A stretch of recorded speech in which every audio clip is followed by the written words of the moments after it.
Evabinlerin aziz, Pirtukhane îro jî bi beşekê nû li hemberî we ye, em her hefte ji bo ku di derheqê edebiyata Kurdî de agahiyên herî nû herî taybet ji we re bişînin û bigihînin em gelekî dixebitin, wek îro me ji we re beşekê dewlemend amade kir, ji ber wê neçin tu derî û me temaşe bikin, Pirtukhane dest pê dike.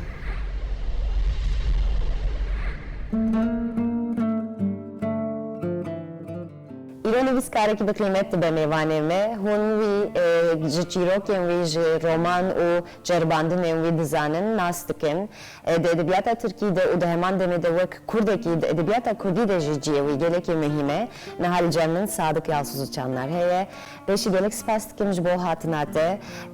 Em ê li ser helbet li ser kitêbên te gelek tiştan biaxivin lê ez pêşî merak dikim nivîs çawekê di jiyana te û tu çima dinivîsî. المالك كوزيدة كتاب لي نبون بمعنى خبر المالك بكتاب مزمون دي وبابي من زيادة كتاب نتخوندن يعني كنت لك كتابا تنبو لي بلي دبستانا نافندي دا يعني بولا دويم دا مع مستمع درسات تركي نفيسكارم بجارتا ينوجه تركي يعني وك يشار كمال وك سعيد فايق وك رفيق خالد قراي وشاخي دي برامن نفيسكار وك مصطفى اكمكشي محمد كمال مدانا خوندن أول بدكارم بيجم كو سردما عول كو من طعما وجه دستان لا أساس روج نفيسكا كوجنة كش أمريكا لاتين أكو قاغز عند دهب نفيسيا هيا رومانك بناوي تشوبلك أف رومانك وصا بوكوش جلك تبين بري خواز زيادتر هاتو بفروتن أف رومانا بناوي تشوبلك جلكي هاتي فروتن وبيا بستلر أو كتا دستمن هكا مقالات طعمك بكن بقوتنك دم فيروس كرتن دكارم بيجم ويشاخي أف تشيبو از جلكي بجيامي هلبت باشي من كمالتي ترجون أسكر من روجين جلكي خمناك در باسكرن هر مكتبي دخوند پریشان بوم أوجي راست از دكارم بيجم كو خواستاكا كو ببن فيسكار دبن دا أفران بلكي ام دكارم ويكيج ليزي دبكن ديامن زيدن ندخوند لي جلك جيروك و جيبانوكين خوش دقوتن جيروك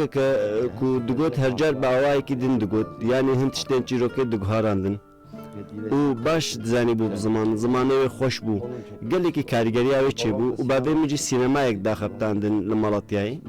مثلا پشتا ملامه سینما هاوینی بو ام تاخا ملک بابا رودنشتن سینما ملک بابا قد جبیر ناکم پاش د سینماین زوستانی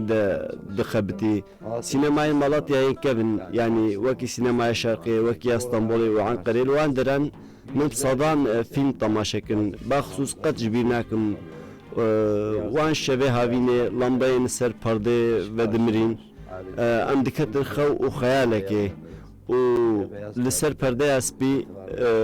برقو كان دست بيت كر سيان دست لباتت كر و جيروكا كي ياجي جيروكا كي ديماني دست بيت كر ام تماشا دكن بالصدام فيلم تماشا كرن وصا ميلودرام فيلم ترسناك ين سربوري وكيوان جبل فيجي دبكوان جي وصا تشيروك بمرة تشيكر بن يعني هستي دراما بيك اني بن يعني و دناب مروفا دا افتشتكي جريكي خوزاية دراما دو خوزاية مروف ده هي وطيبتيك القردونية مروف محتاجي دراما يدبن وهمجي محتاجي هالبرينو بيرم خاطابون يدبن جبل فيكي دبكو جبل فان كاريجريان به يا راستي من دخوست ببم حكيم پرورده تبه بستينم لبلي هالبجارتنا من عاول بو زنگها حاجت تبه بش ازمان وجه تركي يا راست زنكوي وجه زيده نويسكار در ناكفن بيتر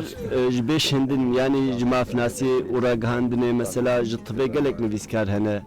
لي كاريگريه که پرورده من الور چبو لوي درجي من لكن هري باشين وجه عرب فارس و تركان ديتن جبر كوبافي ميجي كرد بو مثلا احمد خاني وملاي جزيري فلان مجبافي خو باواي كي دفكي او بهيستبون يعني زاروكاتيا من ده من بهيستبون دبيرا من ده ما مينا شمس الدين اخلاقي من بهيستبو دكارم بيجم جوان جيت تك بيكات يعني وصا ببيش تو دچيروكين خدا بحث عشق جيان و باشي دكي و نب زمانه ديداكتيك بزمانه كي زلال دنويسي تو دما دنويسي دخوازي خو پرورده بكي ان دخوازي پرورده ببي ان پرورده بكي از جخو قط نفكرم كو بمرازا فكرني بنفيسم يعني دما من نفيسي من قط وصا هستكر يا راست تکیلیا مرو یا بکتبان را وکی تکیلیا بکیماران رجی هیا خوندن به دست خستنا کسایت اندنه لورا نویسندنجی وصایا نویسندنجی یعنی جشارك قديم موسى دبيجي از درد خوف دبيجم ادي هاو تشتاكي دين دبيجم يونس امره بواتيك دين دبيجي كو من نقوت با درد حسكرني و از بخن قانداما يعني ازي بفاطسياما ديسا وكوي صايد فايجي هناكي دبيجي من نبي السيابة ازي بمرام ازي بتقياما yani وقت نوايا مش زاروكتي به هناك ايش كتنا خرج كامده اديب جان سفر كو قلق جا حزدكم دبجا كو هر كو مظن بون من ديد كو مريه جاهي قحورنج رازايد ديم دمج ايشان شينك افاكر اما يسر راستكم يعني اذا فكركم هناك يجبروي دس بنفسكر وبشتوي نفس بيشكتيا يعني جانا دبجم دم قديم ده تصادف بو شعار هم حكيم بون هم جي شامان بون يعني راستركو وصا فيجورين اولي بن كلت بن مرض هناكي جبو خو باش بكن خو بيش بخن دنفيسن هناكي اولي جاها انا فكرنا تشتكي ما ام بتشد زانكو يعني كو هر ام فرد بن ام درازن في برسنت دغهن يا راستي وكيكو عمر خيام قلتي برازي في قرننا تزاني نجي از تمنى مرض بنوري كوي تيريناك كو خو الناس بكيج خو بلكي جبو كو ام بكن برسن راست بلكي باوايكي جدي لهاج دردين خو تشيبيا وقلتي از چاوان چار سر بكم لورا دوي قردونا بيبنينج بيسري ده دوين دياريا بری مرن و پشتی مرنه ده یا راستی جیان جقره بالغه که بیواته پکته یعنی ها پرس و اشن دنیوه دلوه جیانه ده چنه اف درد کفن پیشیاوی و جبر ویجی بلکی بتیکیلیاوی و کمارین ده راکشی درد کفن حوله هن راگهندنه که دیولوژیک پیک ناینن yani hûn bi hevsera xwe, dostên xwe, malbata xwe re jî hinek rakeşî û pevçûnan dijîn. Ji bo van rakeşiyan buwate bike jî difikire û ev tişt jî bi awayekî xwezayî pêş ve diçin. Yani ew nivîsî jî dijbe ku wek hûn bi derdekî bikevin. Lêbelê ev jî bêhude ye. Her ku mirov daxivê bi tenê dibîne yani wisa tê gotin. Wisa yani tedî ve gotina derdan bi parvekina derdan ya rastî derd kêm nabin. Hebetir zêde dibin. Dema daxil jî bi steyan daxil jiyana te çîrokekte ku bi edebiyat û bi eşqî ve hatiye hûnandin heye. Di nav vê jiyanê de, di nav vê edebiyatê de helbest li ku derê disekine. Piçekî dikarî behsa xwe û nav jiyana te de helbestê bikî. Ya rastî em hemû sanet, hemû mirov wîsane. Hegel ew dibêje ruh hunermend e, yani ruh şair e. Mirov wekî berhilgirê derdê xwe hunermend e. Dibêje ew yek me teva re heye. Lêbelê heke hûn hinekî ji wê jê hez bikin, yani hûn hez ji wê jê nasan bikin, hûn ji kitêban hez bikin, heke we zêde ket dabe wan, an jî we dem ware derbas kiribe, teqez karîgeriyekê wan sir we heye. Lewra dema hûn bûnewerî dinerin, dema hûn xwe nas dikin, di têkiliyên wên bi kesên din re mirov bi vê koma qasida re tev digere. Yani devera ku bê derfetme de ji gotinên hin kesan tişt nebêje. Ez jî hinekî wisa me. Lê min qet şîr nenivîsî, xwezê şair bûme. Tedît İsmet Özel dibêje mixabin bi qasî şaira newêrekim. Ez jî mixabin ne şairim. Yani xwezê şair bûme lê şîr ji bo me tevan pir bilinde û helbet tiştekî gelekî cuda ye. Ji kesên ku piştî çi saliya xwe şîran di nivîsa re şair dibêjin. Yani şairê rastaqîn ew e.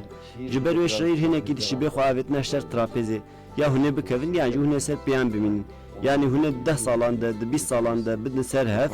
û wisa di nava çend çirkeyan de bikevin ardê dirêj bibin. Şer tiştekî wisa ye. Belkî min berê xwe da hêsan, tedî hinekî din hêsantir e ve gotina çîrokan. Alaqeya romanê re hêsantir e. Degavat me behs kir bavê te karsazê sînemayê bû, ji zarokiya te sînema di nav jiyana te de bû. Ev li ser tu di heman demê de jî prodüktör bûyî. Ev li ser jiyana te li ser nivîsên te bandorekî çawa hêşt. از TRT تقاعد بوم من TRT ده برهمهناری کر پرودکتوری کر من حال ده از بکم یا راست نه گوتن گو بلایقی جمن کر یا راست جبو و از فیلم کی سینما چه بکم کتم TRT yani عاوله از لقدم یا فکری بوم من دست ماستر کر لبله پاشه جبر هن سردمن نب دسته من ناچارمام اکادمیه بترکینم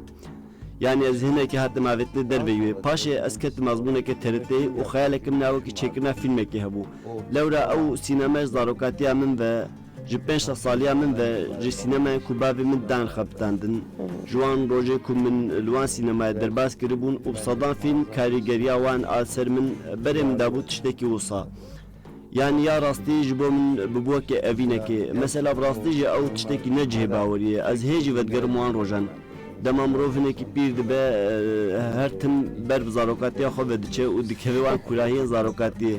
her tim bi bîr tîne mesela filmên Awiliyên Yılmaz Güney bi bîr tînim her hal dina filmên ku herî zêde kar li min dikirin de ew hebûn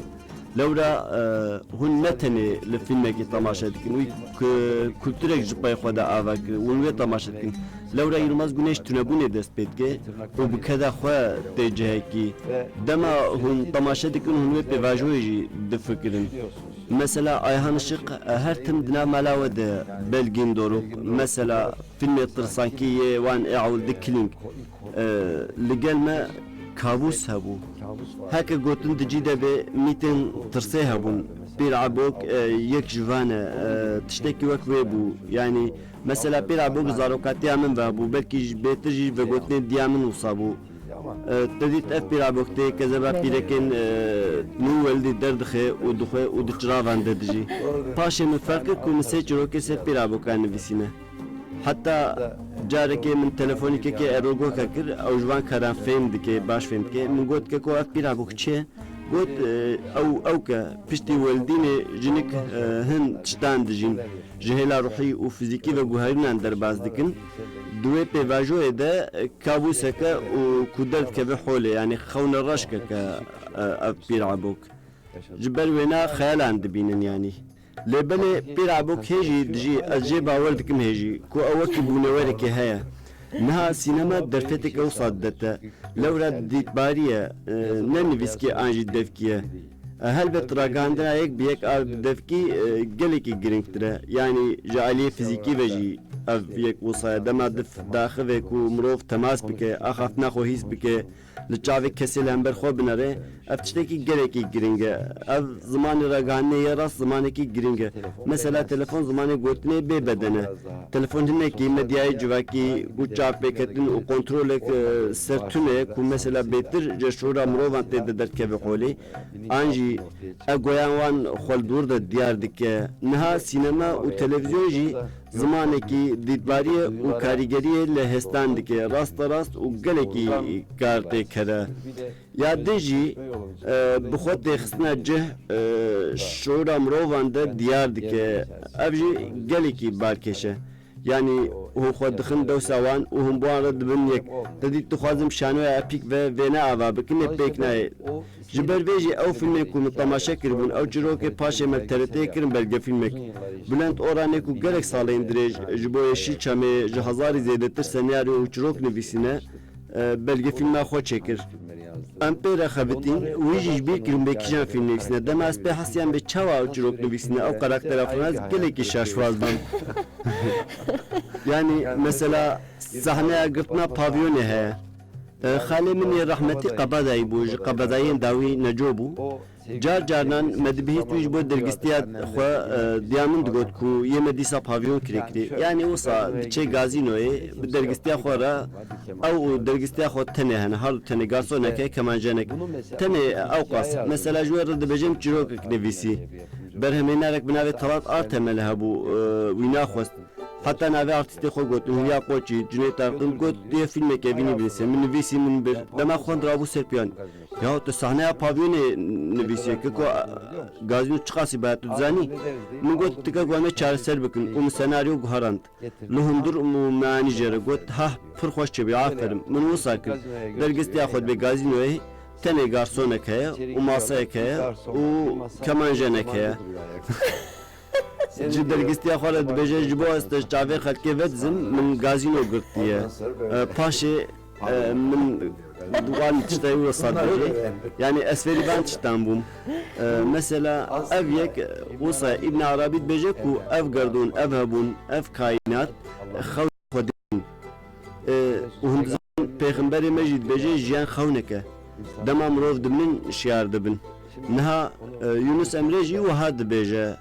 dibêjin dema ji nefsa xwe dimire şiyar dibe yani dema mirov dibe mirov hişyar dibe di jiyanê de Xwedê mirovbûnê bike nasîbê me niha ev hemû sancoyên ku em ji wan re huner dibêjin ev hewldan ev berhemên ku dema mirovbûnê di derdkevin holê Behçet Necadî pîr xweşaniye ziman ya rast ev hemû rewşên mirovî ne ev form hemû vê yekê nîşan didin rewşa manê û rewşa cudabûnê û rewşa xwebûnê ya rast armanc ew ku mirov bige rewşa xwebûnê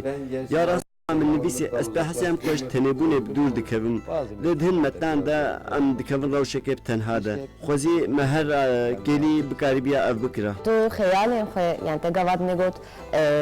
zêdetir henî te dixwast ku filmekî bikişînî wê wisa neborî tu xeyalên xwe bi pênûsê an bi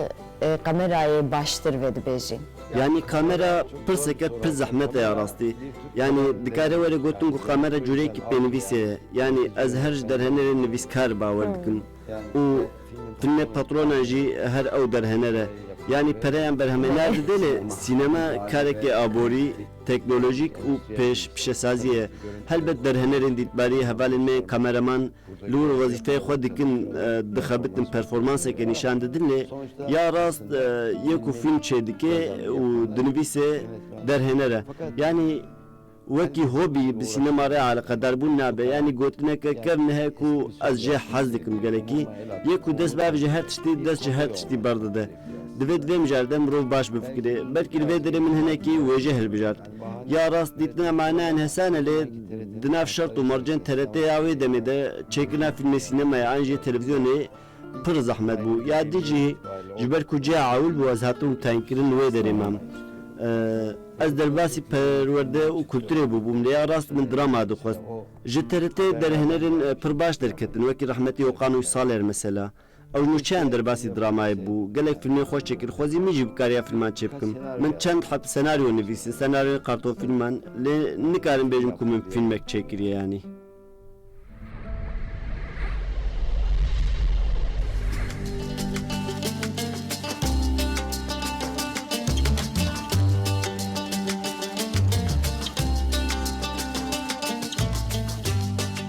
Yekemîn Mevlîda bi Kurmancî ji aliyê Melayê Bateyî ve hatiye nivîsandin.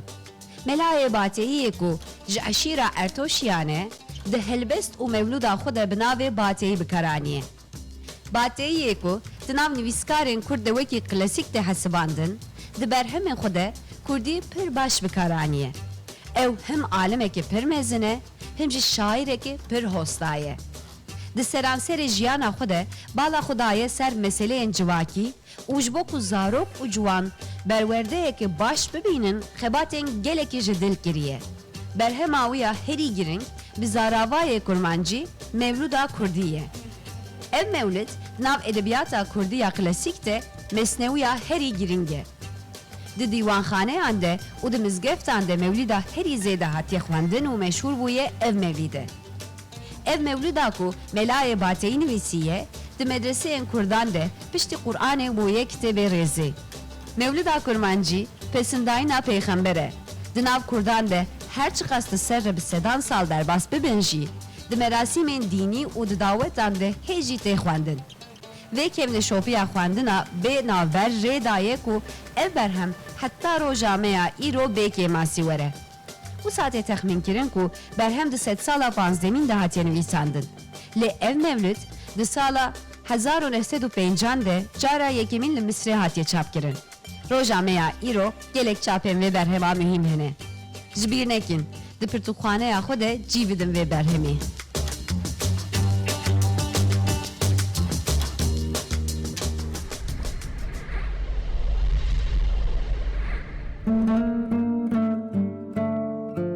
Di nav kitêbên te de romanên biyografîk hene û ji aliyê maneviyatê jî kitêbên gelekî kurin evana ev hestekî çawa ye مرو دراستی دا تشتا کل گلوی تونه به و تشتیم کو دخوازل گل چه به تشتی آرزوت که هم بهتر ود بجه هوجی دزانن گلی که قلاوان تشتان تکرن دکارم هنه کی بجم کو سایه یعنی هکا از خود مکور ورم دکارم بجم کو هنه کی بیریکرنا حقیقت و معنویاته هلبت بیریکرنا حقیقت متوان راه بگوتنه که ترقوس کی یا راست اوهنه کی جی دگه خوندرا من آن زانیگه تدیت یونس امره نیازی مصری فضولی ابن عربی متن و تفان دم زانیگه بوم رو هاتم لپاش المتن محیدین عربی راست هاتم و هنه کی زیده بوان علاقه دار بوم جیانک اوسای کنه جباوریه جهش صدی زیده تر برهم نویسینه نزی 500 برهمه وی ایرو د پرتوخانه جهان د جهدگرن ام د بکارن بیجن کو وی کلپورا عرفانا اسلامی پیک آنیه علی کی دین جزلانه کی پرویزیونله yani کلاهی کویات دیره ہے دواری زانسته ده yani اوکا شهرستانیه ہے وان مروبه موسا بنگاه شهرستانیه دانینه بناوی زانستان نزن کاریگری لروجاوا کنه yani بسپانیا هونجی دزانن مغربی hatta Anatolia'ya nezi 10 salan Konyalı Malatya jiyaya saadeti konevi perverde kiriye jibri ve niyazi Mısri yemin bavemiji muşele az Malatya hatmedine hekel Malatya ji kesek rabej Mısri او jiber kul Kahire Mısri perverde bu yav sade bejin اوجي عارفه كي مزنا يعني امدكارن بيجن كو يونس امري صدا حفده همينه يونس زمانه تركيا يعني زمانه چولتري زمانه كولاني وكي احمد خاني اني استا واحيان بلكي بسبور و هرتن بيجن هكا ام بدن برهف زمانه كردي ده احمد خاني چبه او ببور فقيه طيران يعني هر قلم و هر ساكن نوازه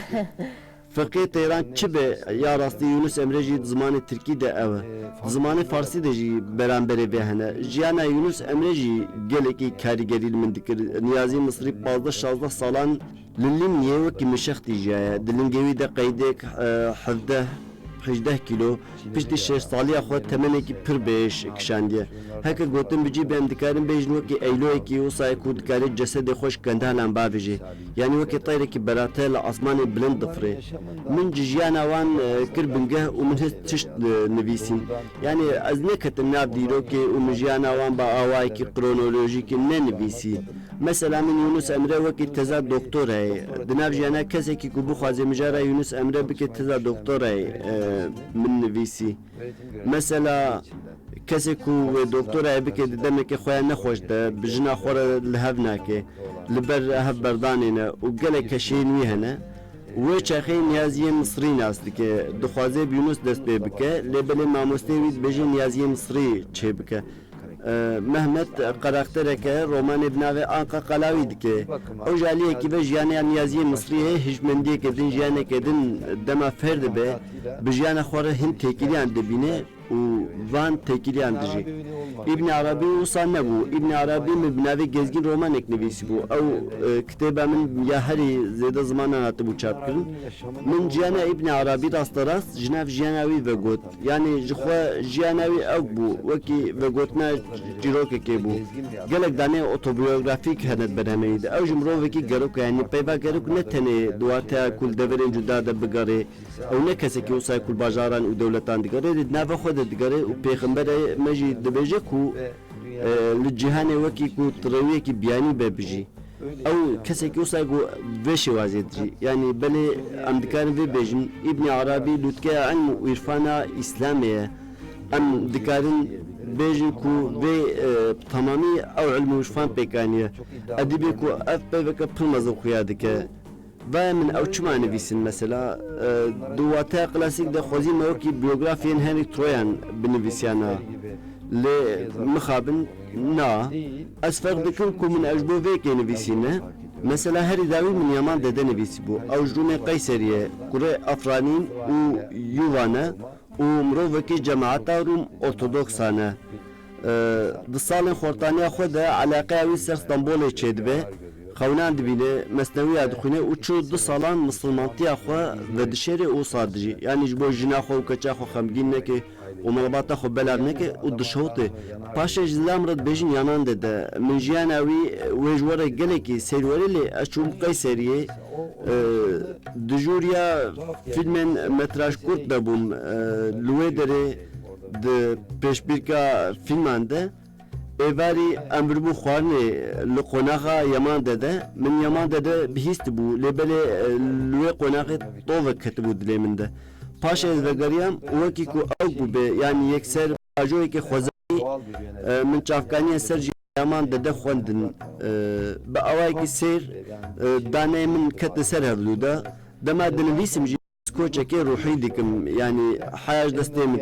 تديت بتشاوال استقبال السينما استقبال التياترو كاركتر جوديزين وكي خوبليزين يمجي وصايا مثلا اسقط جبيناك وجبر performans جريت جوتشريا دليستيكا قرالير ده من تشارجرا او شانو تماشا كربو yani binaberâ çend rojekî li Enqereyê şanoya mezin û qral lîr bû yani rastî jî qral lîr rastaqîn bû rastî jî qral lîr bû ez jî wekî wî dikevim qilafetê karakterê got dinivîsim de ji ber wê jî wekî wextê min jiyana yaman de dinivîsî wisa wekî ku sersereke sol derbas bûbe derbas bûye wekî ku di firnekê agrê gur de jiyaye û ji ber vê ne jî her tim şewut ye her tim غيرية يعني هالبستن جنابي يران دده وصانه وكي قيرينه كنا وكي دبيجش خو نامه كوي كوش خوندكاري كي خويا ارمني رنفيسيه وي ليسا بانغالتي مختور يعني ارمنيان ما مستاتيجي كري دقلك ليسا الدنيا كيمنيان دجي ما مستاتي كري الويدر خوندكاري كي بنابي وهان سولايكان شعاره جي كتابي دوين رو بيشغوتك جنبيسيه دورده گوتی آسمان جانا بروس دکوین او دشوتی من ادروخینن دی ساعت بجه جانا جی بروس دلوب دوب دکوین دشوتی من لیران ناروخینن و نها بفکرن خودی بسترین نابرا شواطا بهدی هدی ده و یا بجاره که ده فرق که چاوا هیا تدید و دما من نویسی از پریشان بوم یعنی دما کو من گوت از رومانی بقدینم دما بشوی داوی نویسیم پشتی کو من دا چاپه دما من لین هری مفکر کو من بشین داوی نکی بلج نویسینه براستی جی مثلا ای به کوزده که بجم یعنی گلک بشینوی من وصا بگری قلاویا مشلد بو مبویا وای نویسیم یعنی هم نکارن دبار بکن و بگوهاستنا و او قاسی زحمتکو بلکه جی او ریک جبو باشتر و زندیتر نویسینه جی لورا کومروف هست بینه که نابه لورا جو کودرا نویسکار در بکه و دگهوی در خوانده وان پشتی تا چاپ کر و که دبهیزه راستی Ciroka Tevfik İleri de kitaba vefa apartmanı da baskır ev çava hat nivîsandin. Yani az dikarim bejim ku ji pevajoy ke pir tirsnak bû dostekî min yê nêzik ji min re qalavî kir ji wezîrê kevnî perwerde emilî yekî gote min ya çima romana Tevfik İleri nanivîsî wê çaxî kitêba Kuşat Başar abnavê baş rûmda müzik derketibû ew jî qala giregirekî ji Partiya Demokratîkî wê çaxê li Enqereyê min keç û jina Tevfik İleri hevnas kirin dayika wasfiye dayika me wasfiye dema me hevnas kir temenê not û 4 salî bû û not ne saliya xwe de jî wefat kir jiyana Tevfik İleri jî jiyanek pir razbar û nuwaze ye zavayê Tevfik İleri Nazim Kurşun û nivîskarî şanoyê ye piştî mirina wî nivîsekê dinivîse bi sernavê Zilamê Efsûnî Zilamê Efsûnî yani Tevfik İleri bi rastî zilamekî efsûnî ye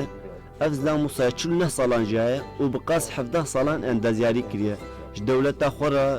zilamekî gelekî niştiman perwer e zilamekî evîndarê dewlet û axa xwe ye evîndarê mirovahî ye xwebexşandiye bi qas 10 salan wezîrî kiriye sê wezaretên cuda wezareta ragihandin avadanî û perwerdeya millî kiriye alîkariya serokvezîrtiyê kiriye lêbelê mesela sê par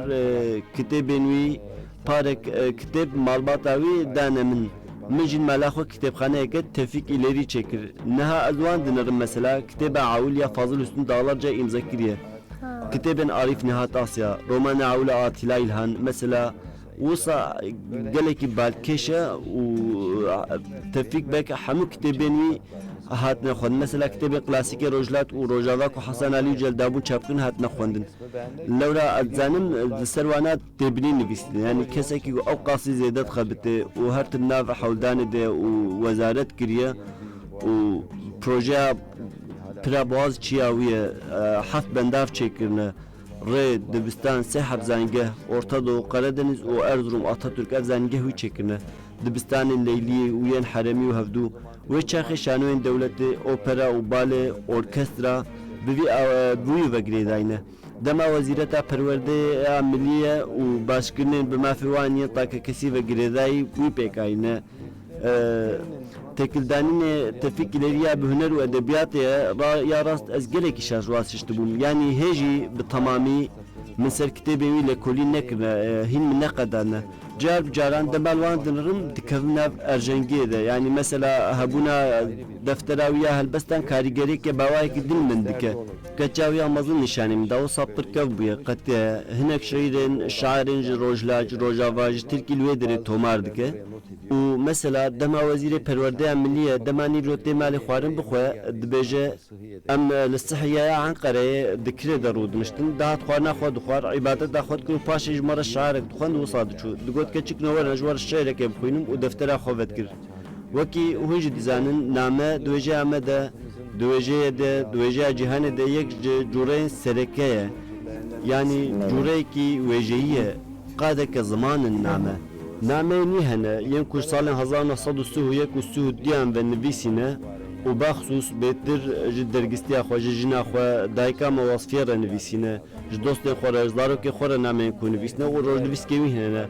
نرخین وانین دیروکی هیو کی بلگن لورا تفریق ileri زلامکی راست و عادل بو راست نویسانی دنامه نوی دجی چیجه که زمانیه به هم پاجی هه دو زاروکی ویش بر زاتوره هید پیچه که ده دبرن کچاویا کنها دجی او جی دی ساب زاتوره دکوه او حموش برکوان احمال دکه پیکتن تدید او سلما لأردرومیر چنقاله السامسونه دجین جناوی زوری گه صبحی او الوظیفه جناوی دمال مال زارو کاندنره روجادن دما او تمال جناوی دری ودکه تفیق بکدنره کو بسکک جپورن و سپی بونه ین دیام وصفیه وصا بسکک کوي سپی بویه افکم جاران پکت جبر ترسا دستگیرنا زارو کا خو جبر کشه مثلا نامه کو جویر نویسی د درباست به وصا بانگ دکه دنامه که کوج درگستی خور نویسیه درگستیا کو ایش اخوه وکی تاجه که سپی لسر سری خود دگارینه یعنی زمانی که وصای تفیق بگه یعنی هبونا اوینه که وصا دل بروقراته کی ده دل سیاست بداره کی ده یعنی هونجی دزانن دمام روف دگهن هف اوین دقده او اوینا بشدت بردوام ناکه و دگوهر ایرفان وکی حسکرنه بردوام کرده یوان او حالوانی اوین بردوام دکه لگل کو روشا اوینی لگل روشا هستن دن گلی کی بکشه جیبه وان کشه نوصا نجیانه yani لگل کو نزی هف بجی لهم بر هر رزدار تفگر yani لورا دما ام جالی جیانه بجی دنرن اوین قاده که وحشت هر تم افغوصایه جبر وی که لاله ملدور اوک بجی دکتبه خوابنا و ساعتler ve geyiklerde لدارستان جویکک بلز دزیوری دما ام اویندار دبن دارستانا بنا و دل ده انجی دوالاهین دارستان ده جویکک بلز دیوری اوجمارا دبجه کو دبه هم براون لورا هر چیز گلکی زیده جویکک گل دارستان بلزه که نه نورمال دزیوره خو وین در دورا خو بریندارد که ناوی وی خطرناکتیه جبر وی که تو کس اوین ناخوازه حوالیم روش ناخوازن تنه قمری آرامن از نه قمریمه دجی نه قمری جبر وی که امنیکارن نیزی هف ببن اف به درفیتیا اوینه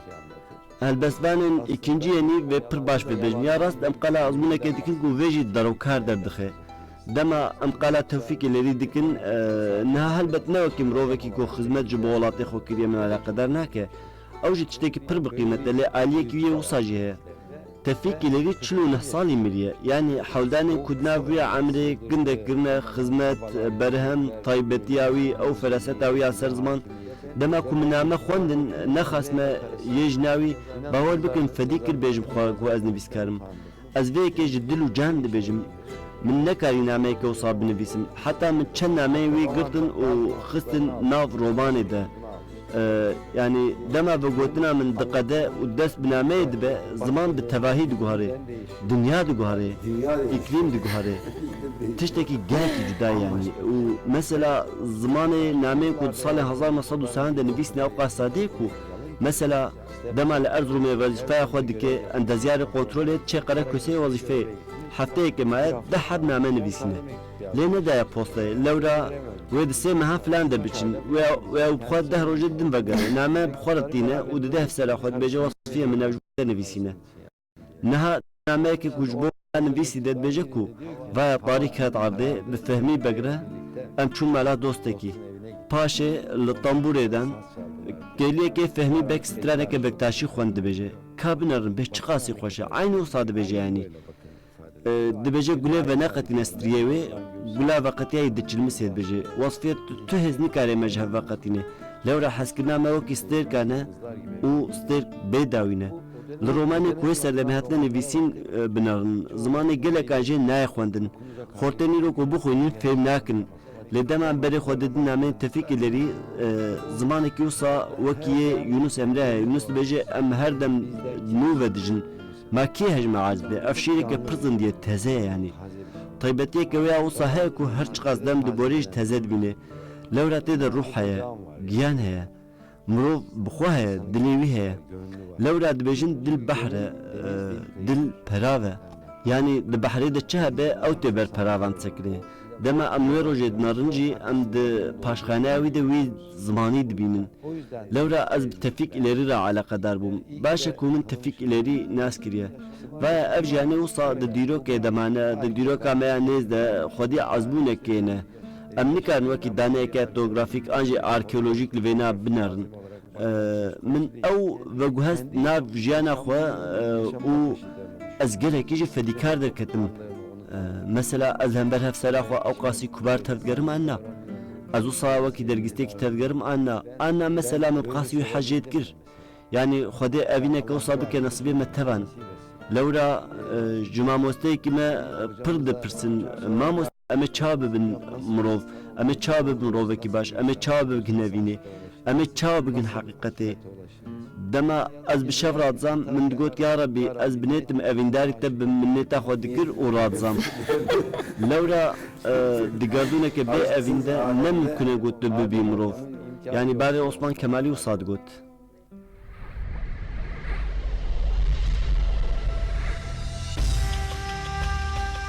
تماشاوان عزيز دوی برنامه دا ام چند حد پر توکه لسر قواعد و لسر نحو کردی و لسر لغت کردی دیسا ام بدنا ناس کرد دسته مدنها دو حد کتاب هیا لسر قواعد کردی دو حد کتاب یک ای کذنه یک شی ای تازه همه وان سالان هاتیه 20 سال اول هاتیه چاپ کرد ام هر دو کتابان این سر کتاب دنیجی امی مجول ببن اوان وقتی سلطان عبدالحمید دا الهدیه الحمیدیه که هاتبو چاپ کرن پشت ویجی تیبه که هاته چاپ کرن ناوی وی قواعد لسان کردی بود العول عزیزه هاتبو چاپ کرن عمر عونی مدرسه که لخرپوته بود العول عزیزه بود کرد بود قواعد لسان کردی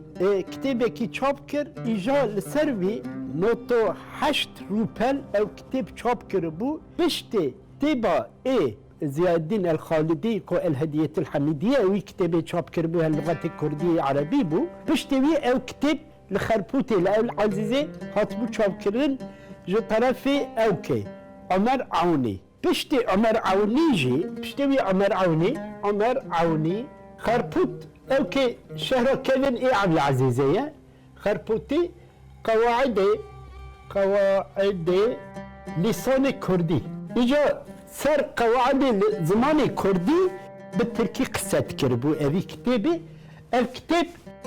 نوتو 8 روبل بو بشتي ويجي خلي الخيالي وقت الضاوية السلطان عبد الحميد تا هذالي بدو عزم أوجي ناصتي بدو عزمان سعيدي نورسي سعيدي كردي بو خلي الخيالي ألف بايكي كردي درخست الضاوية السلطنة السلطان عبد الحميد تا ناوي ويجي ألف بايا كرمانجي الفبايا كورمانجي خليل خيالي خلق متقن بو خلق زندري بو زندر بو او بخوا دميلي بو خليل خيالي لوي هات بو دنياي مدرسه خواند بو پشتي مدرسان مكتب جي خواند بو پشتي مكتبي كتا معموريتين بو معمور پشتي چند سالان هاتي لإسطنبول بيا معمور خليل خيالي سر كرما زمان كردي خبتي بو حتى بدع الزمان دي كتاب خوي او كده ديوان حرب عرفي هي كتاب ملا سعيد مشهور يان بدع الزمان هم بيجن دعوية وي كتاب دا بخليل خيالي ددان عسكرين دي بيجي خليل خيالي لسر ألف بايا كردي هما نه ألف بايا كردي صرفا نحو الكردي لسر قواعد الكردي خبتية خبطوي زعف بالكيشة خليل خيالي ألف بايا كرمانجي لإسطنبول بالصالة 1900 نهاندا يعني الداوية سلطنة سلطان عبد الحميد دا أبي لإسطنبول أحمد رامز هبو أو أحمد رامز چاپوان بو يعني لسر كتبخانه كيوي هبو أو تبعچي بو أو چاپ ألف بايا كي كرمانجي خليل خيالي درخست بو بشتي خليل خيالي أو خليل خيالي حياتوي أو كيوي أمجيا وناوي دزانن وثيقي ويجي لدست منه أما لكو وفات كريه چجان وفات تاريخ وفاتوي براستي حتى نهاب دستم هناك كتيه اي خليل خيالي الناس تيجي او كيجي اما خلق الزندره يدملي بيه او المدرسه خوانديه باشا هوتيل اسم معمول بيه وان سيرفان كتبه خبتيه لسر جيانوي حياتوي او كي اما وفاتوي ام نزانن بشتي خليل خيالي جي 10 سال باشاوي دا كتبه كي دركت ناوي هنكر زمان كردي كتبه كي براتيكه يعني اللغة لسر قواعد كردي نسأل درس بدرس براتيك درس كردي كويبكريه هم بكرمانجي هم جي صوراني باباني هاتيه نويساندن اما كتبك اللغة درس بدرس يعني لفظ لفظان سر لفظان يعني دبيجه از حاتمه او هاشو كريه بالتركي نويسانديه از ايرو حاتمه اسطنبول مثلا ابي لفظي كرمانجي نویساندیه هم به باندبانی نویساندیه هم جی به ترکی نویساندیه 64 روپل او چاق هاتیه چاپ کرد اوی کی چاپ کریه او جمعیت هیوی جبانا طلبه کردان کل استانبول بونه لإستانبول لدار الفنون بونه لإيدن بونه جبانا وان طلبه کردان جمعیت کی هاتیه چکرن وقتی مشروطيتي دا هاتيه چكرن او جمعيت ابي كتابي چاپ كريه وقت مشروطيتي دا ميتبه كي جبونا زاروك كرمانجان لجغال اغلي لسر جعدا ديوان يولي او چاق هاتبو وكرن حتى وثيقي وي إذنا دويجي ما وانوجان ما اوي چاپ كربو و ما اوي نشر كربو دا انترنت داجي اول ما نشر كربو كتابي كي بالكشه هم لسر كرمانجي هم لسر باباني سوراني او كريه او كوان چند لفظان دبيجه مثلا ون اوي زمان قاس الماني يان فرنسي دزانن يان نزانن مثلا اوي هم بالتركي قوتيه هم بالكرمانجي قوتيه هم جي بباباني قوتيه باباني دبيجه باباني سوراني هر سه زمان اندا اف كتاب او چاقاتيه چاپ کرد اوی کتابی چاپاوی لیدن هرن اوا دبینن نها او کتابی که دنجی دست مدایه مال توفیق غرزی خلق غرزان اوی چکریه چند سال اول چکریه 20 سال اول لإسطنبول هاتیه چاپ کرن اما قواعد کردی مفصله تشتکی مفصل چکریه ایجدا سر زمان ساکنیه پاشه لسر به تیپ عربی غرامر هاتیه چکرن ev kitap careke hatiye çap kirin, not rupel hatiye çap kirin, لسر قواعد صفت و فعل کردی ناوی اوکان ضمیر و ایدنی بل سر هاتیه چاپ کرن جغینی به کتاب جی زعفن شخواه ای جلادت بدرخان ام دزانن ایدن ام جی دزانن ای شخواه لسر دعاوی سورانی دعاوی گورانی هرام کرد عراقی زعف هاتیه چاپ کرن ام ای کرمانجی اغلب داناس کرن ام هاتنه داویا وی برنامه ما اوی کتابی دوی داناس کرن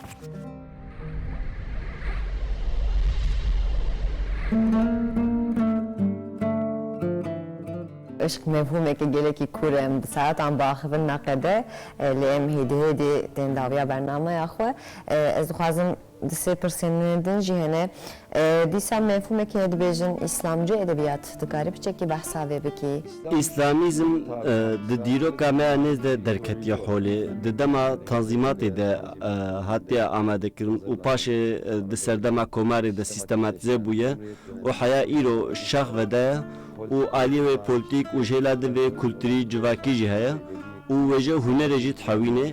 û ez difikirim ku İslamîzm dikaklê xwe de hinekî patolojiyê dihewîne yanî ne tiştekî asayiye ya rasttir tedît ev peyvên ku bi daçeka kar çêkirinê hatine çêkirin tedît hinek jê dibên em İslamîst û xwe pif didin mesela hûn dizin demê de hinek îdeolojî derdikevin holê împeratorî belav dibe dewleta Osmanî Aliyê belav dibe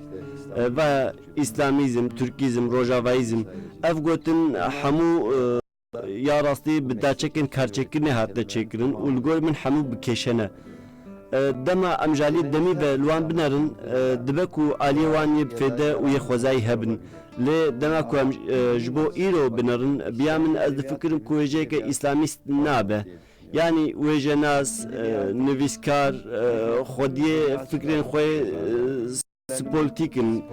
dibe ku xwedî nerineke cîhanê ne û hewdû ji wan kesên ku bêtir nêzî hebin dikarin werin gel hev û tevgerekê wê jê an jî siyasî dikarin pêk werînin di dîrokê de jî ev tiştê wisa derketine holê di dîroka nêz de em dibên ekola garîb an jî ikinciyenî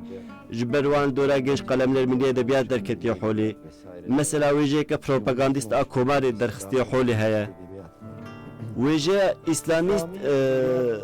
ne tenê daneyeke ku ji alî dîrokî ve were bikaranîne ya rast ev yek ji ber ku em ji îro ve bawayeke anakronîk dinarin wisa yanî mesela Yunus Emre ne wê jê nasek edebiyat yani Yunus Emre wê jê bixwe bû Fuzûlî Mewlana tedît di zimanê Kurdî de Melayê Cizîrî ev rast wê jê bixwe bûn hatta edebiyat ne tiştekî ilmî jî bû lewma edebiyat têgeheke ilmê bû lewra ilmê edebe yani em dikarin bêjin ku edebiyat ilmê kubariyê bû mesela ev rast şîr bû mesela di nav vê şîrê de jî wekî têgehekî teknîkî ji wan re digotin îlahî ew tîpa î ya dawî aidiyetê diyar dike di Tirkî de yani tê wa te aidê xwedê heke tu derkeve ji navberê dimîne tu yê tu afirandî yani tişta tune nebe çenabe yani hemê ji nefsa asta herîkêm a mirov ku jê re nefsa emaretê gotin yani egoya heywanî heya ber bi ruhê mirovî tê gotin tên gotin ji van gotina re îlahî tê gotin niha ev wêjekê İslamîst tê binavkirin ev binavkirin îro tê kirin an na wêje İslamîst di serdemên modern de piştî tanzîmatê meşrutiyet û komarê derketine û aliyên wê polîtîk hene û di encama vê ekola siyasî de derketiye holê îro ev tasnîf tên kirin heta ez difikirim ku tasnîfekî wêjeya gelî wêjeya klasîk wêjeya geleriya gelî wêjeya teke û tasavvufê wêjeya Tirkiya nû wêjeya kevin wan tasnîfê wisa jî di hin rewş û di konjektûrê de ez bikêrhatî û pêwîst nabînim ana dema em bi gelemperî qala tiştekî bikin mesela em di navbera Meister Eckhart û İbn Arabî de ferqekê nabînin an jî di navbera wî û Hezretî Mevlana de em bêjin ferqa zimên di navbera Ahmedê Xanî û Niyaziyê Misrî de an di navbera Melayê Cizîrî û Yunus de an jî Niyaziyê Misrî de ferq tenê zimanê wan e ew ziman jî ya rast çiqas bi Farsî, Tirkî, Kurdî, Arîbî jî bê em dikarin bêjin ku zimanê ew bikartînin zimanê Rabbî ye yek jê zimanê Kurdî dike zimanê Rabbî yek jê Tirkî yek jê zimanê Arabî mesela İbn Faris zimanê Arabî dike zimanê Rabbî ji ber vê jî dema em bi gotineke İbn Faris re muxetab dibin rasta rast bi bûneweriya me re alaqedar tiştekî ji me re dibêje hesteke hestewarîkê me re çêdike dibêje dema ez serxweş bûm hêt direh nehat û afirandin qala serxweşiyekê dike serxweşiyeke ezelî ev na vêyekê Ömerê Xeyam jî dibêje Hezretî Mewlana jî dibêje nexasme Melayê Cizîrî gelekî zêde dibêje û Yunus Emre jî dibêje ve ev ziman ya rastî zimanê Rabbî ye em ê ji vêyekê re çi bêjin nexwe yani min bêjin wêjeya İslamîst Belê edebiyata Kurdî de berhemin te bi Kurdî nenivîsand lê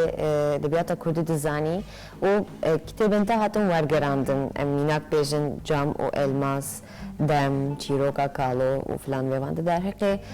van wergeranda çi difikirî çi hîs dikî Bavê min Kurd bû, diya min jî Tirk bû. Lê ez hinekî fêrî zimana dayîkê bûm. Ez fêrî zimanê bavê xwe nebûm. Ya rast min gelekî dixwest bi Kurdî bizanîbim, binivîsim. Çê nebû, nebû nasîb. Çend heb kitêbên bo Kurdî hatin wergerandin. Wekî te got romana Cam û Elmas û çîrokê ji mestewiyê ku min ji ber mestewiya Mewlana ji nû ve bo xort û zarokan nivîsî bû. Ji bo Kurdî hatin tercûme kirin. Hin çîrok ji bo zazakî hatin wergerandin. Hin ji nivîsên min yê mînakî ji çîrokê serbixwe hatin wergerandin. Merakeke min a taybet hebû ji bo wêjeya Kurdî. Li gel ku nizanim Kurdî bêtir ji lêkolan û wergeran wergerên ku ji Kurdî ji bo tişkî hatibûn kirin min hin tişt xwendin. Ez bêşdarî hinek xebatan jî bûm. Hêjî xweziyê de dilê min de ku xwezî min bizan biya Kurdî jî. Edebiyata Türkiye hat astege bilind û em hêdî de edebiyata Kurdî de ji vê tiştê hîs dikin. Gelekî dinyê de edebiyata Tirkî pirtûk tê wergerandin ji bo edebiyata Kurdî de em dikarim wisa bêjin lê edebiyatek ji aliyê xwediyê zimanê ew zimanê kesên ew zimanê daxivin xeber ney xeberdan an ney xwendin dibe tiştekî çawa. Zimanê Kurdî hin bêtir te dît astengî pêşveya zimanê Kurdî ku derdkevin holê piştî nêviyê duyemiyên salê 1910 ne. Yani di serdema ku cara duyem İttihat û Terakî dibin hikûmet dest pê dikin ev qedexe. Ewlê 12 ziman tê qedexe kirin. Di nava zimanan de serî de Kurdî heye. Piştî wê pêvajoyê em bînin ku Kurdî ji zimanekî nivîskî bi dûr dikeve hinekî. Lê ji hêla devkî ve em dibînin ku keleporeke bihêz berdewam dike. Di medresan da paşê dîsa medrese hatin girtin ew razber bûn li gel wê yekê jî em dibînin ku li hin hereman li malan li medreseyan li devenên xef perwerdeya bi Kurdî dewam kiriye em vê yekê baş dizanin vê yekê hişk ku Kurdî zindî bibe û zindî bîne li gel vê yekê jî helbet zimanekî wêjeyê di serdemê modern de bi taybetî li Tirkiyeyê gelekî paşma bi paş ket. Lê belê bi çend nivîskarên nûjan re bi taybetî ji bo Mehmet Uzun xebatên ku wî kirine bi rastî wefa û pîrozkirineke mezin heq dikin ev xebat. Wî hişt ku ji nû ve zimanê Kurdî di qaza wêjeyê de zindî bibe û dewlemend bibe careke din. Mesela Cervantes Spanyolî ji zaravûbûnê xilas kiriye bi Don Kîşot û berhemê xwe din Spanyolî kiriye zimanekî cîhanî.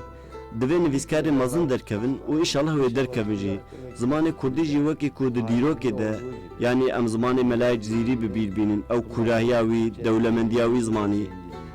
em bi bîr bînin. Divê serdema modern de jî Kurdî divê ku ji nû ve bize.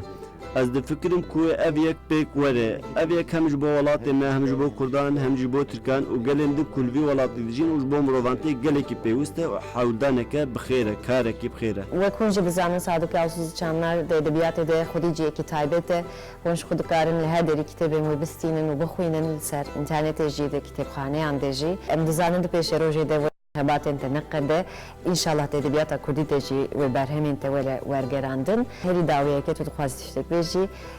serçava wekî din gelekî spas ji bo hatina te û ji bo vê sohbeta xweş.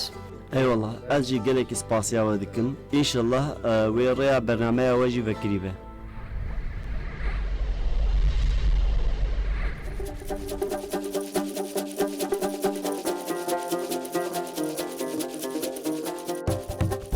Xewna dawî ya berkembere ji weşanên lîsê derket.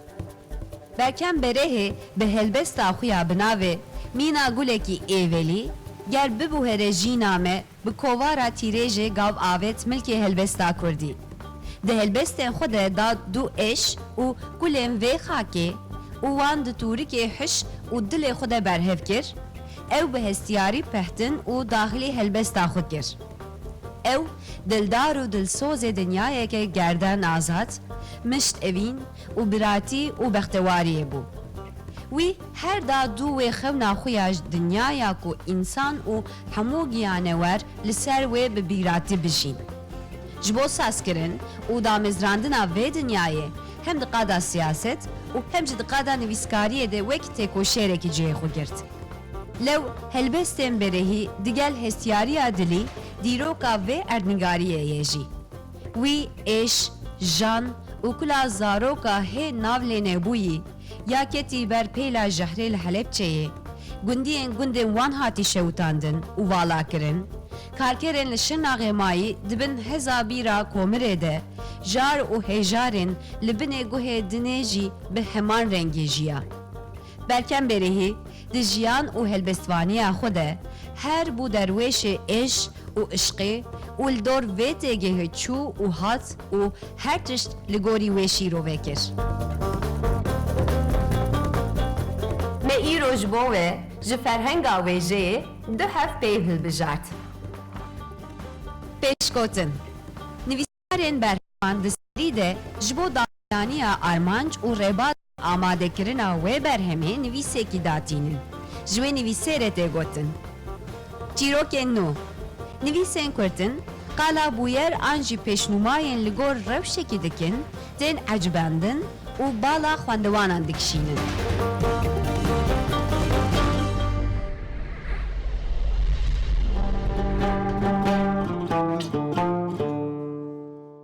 Keremkin helbestê Abdulaziz Hacanê jiyan û soz guhdarî bikin.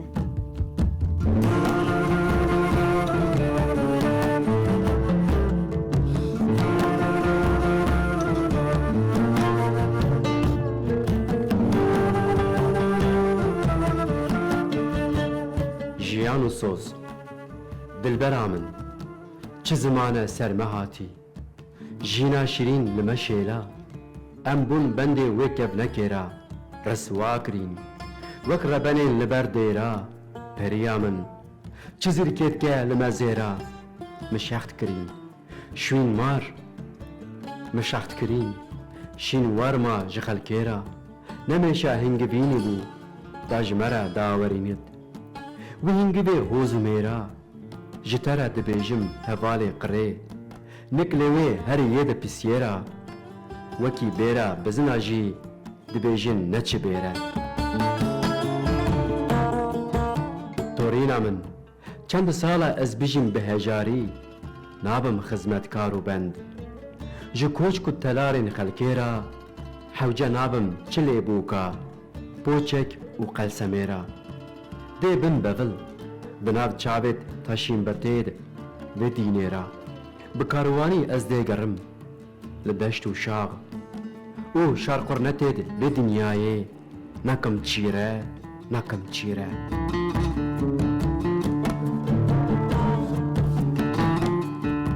ji ber hindê sozê didim heta navê welatê min tim geş nebit wekî stêra tena nabim tena nabim heta ku li ser sîngê min bihêt xirêna devir û bêra devir û bêra